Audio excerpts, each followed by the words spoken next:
Hi, I'm Mike Henley from Cellar 495 and 495 Wine Select. Just want to taste the wine with you today. But first, before I taste this wine, I just want to talk to you a little bit about orange wine and my impressions around orange wine. So those of you who aren't familiar with orange wine is not made with oranges. It is in fact a wine that is essentially a white wine that has been made the same way as a red wine. So you are getting skin contact basically between the grapes and the juice, which is how you make red wine, so you get the colour in red wine, and the same thing happens in orange wine. The grape skins and the juice are in contact with each other and you end up with a wine that looks, in most cases, orange. Now sometimes these wines are called natural wines, but I have a bit of a problem with the term natural wines.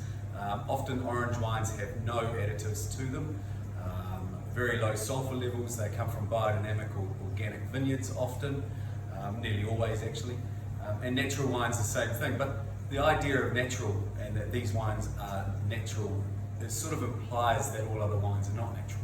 So I have a bit of a problem with that because a lot of the wines here that I have come from organic vineyards. They use very low levels of sulfur. They have no other additives besides sulfur, the preservative, which you can find in natural wines as well. And therefore they're just as natural as the people who are calling their wines natural.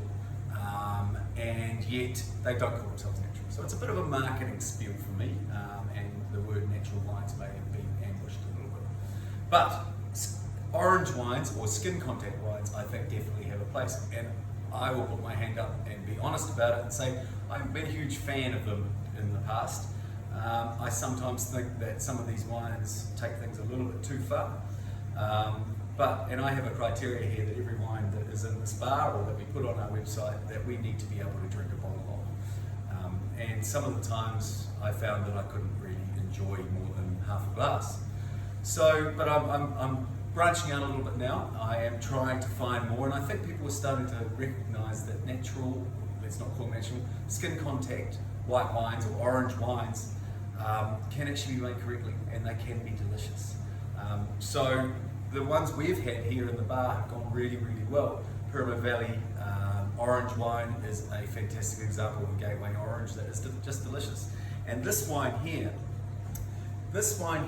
is called Bryterlater. Bryterlater is called.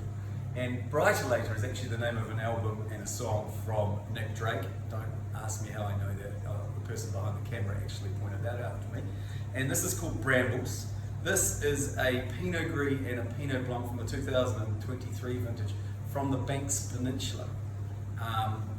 And besides loving the label and thinking it's really, really cool, these guys are tiny. And they are really pushing the boundaries in terms of finding organic vineyards that they can work with and basically letting the place talk to them. So when you've got a wine like this, there is no additives. So what you see is what you get. These are the grapes. And you know, the wine is interesting. And I don't normally like the word interesting when talking about wine, but it's intriguing. It makes you stop. It makes you think.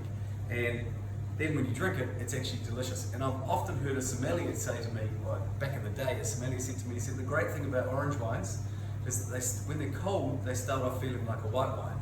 And when they warm up in the glass, they feel like a red wine because they have tannin, which makes them really, really versatile in a restaurant. But this is delicious. Don't take my word for it, just come and get some. We'll see you soon.